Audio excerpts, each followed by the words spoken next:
Welcome back to the Total Profit Podcast. I'm T2, your guide to less grind and more gain. And of course, I'm here with the man who loves profit margin more than a CPA loves a clean set of books. This is Tommy P. Welcome back. T2, thank you. Love the introduction.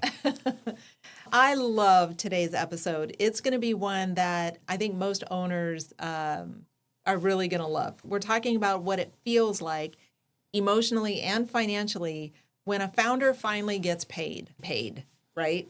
So you start a business thinking, I'll hustle now, I'll get rewarded later, but months will go by and maybe years, And your team's getting paid, your vendors are getting paid, and you are left kind of stuck duct taping your personal finances together.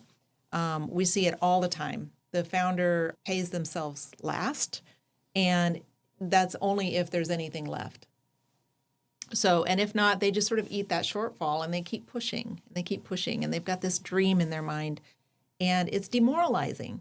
And worse, it's completely unsustainable. Yes. Yeah. We'll go back to an example of a client that we had earlier that had been running her business literally for years, and it was a seven-figure business. But she hadn't paid herself consistently in over 2 years. And onboarding with Total Profit Management, she emailed us after the process was over. She emailed us with a note that said, I just gave myself my first real paycheck in 26 months. I cried. My husband cried. I forgot what that felt like. Oh, that's amazing. Amazing. And so now she gets paid every 2 weeks, like clockwork. And it's because she's running her business like one. So here's how we do it at Total Profit Management. We believe that owner compensation is not optional. It's not optional. It is a line item. It's not a leftover. All right. And we help clients set that baseline salary, even if it starts small, open a dedicated owner's pay account, automatic allocations, usually weekly or biweekly. And then we tie it to the revenue tiers so that it also scales up over time. And we track it. Every client has a milestone inside of our system that says, is the owner being paid a consistent, healthy amount? And if not, we fix it. Right. Somebody has to run the business. Somebody's got to run the business, and you get in business for a reason. Yes, you want to make a difference in your community. Yes, you want to be impactful in your industry, but you also need to put beans on the table and shoes on your children, and we respect that. And so let's talk strategy, all right? If you're listening to this and you haven't been paying yourself, this is where to start. You need to, number one, know your baseline compensation need, right? Take a look at your personal budget and set a non-negotiable number. Fair? Fair.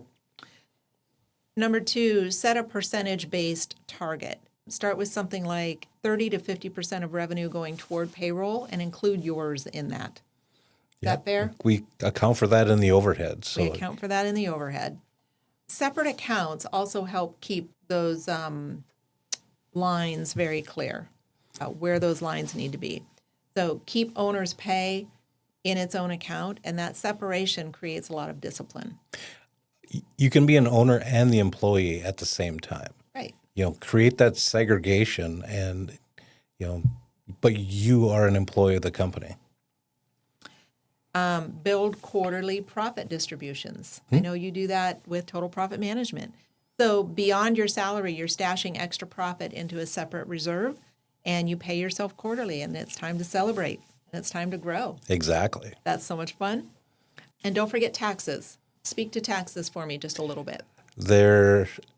Knowing your costs and knowing how you're transitioning through the year, you can get to a point in the year where you may have to pay taxes.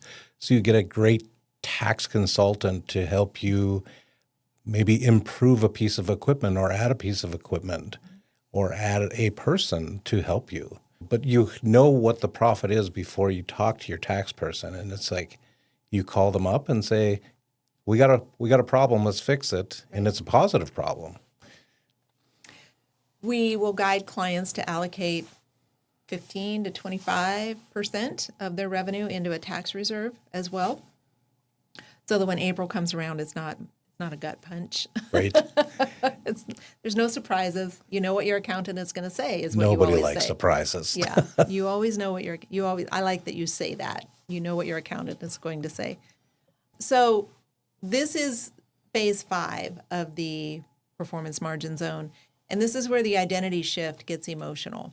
It's not just about the numbers, it's about the dignity of the owner. And this is where it gets really fun for us too.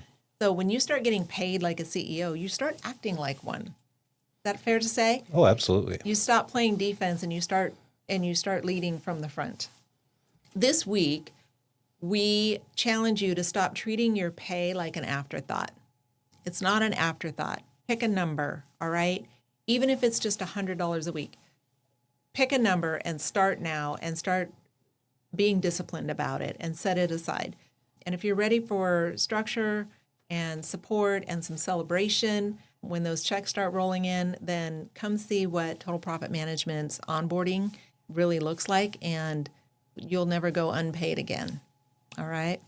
Next week, we're going to be diving into something that is just as juicy. The moment you stop checking in every 5 minutes and start trusting your systems, that's when a business starts to become an asset and not just a job.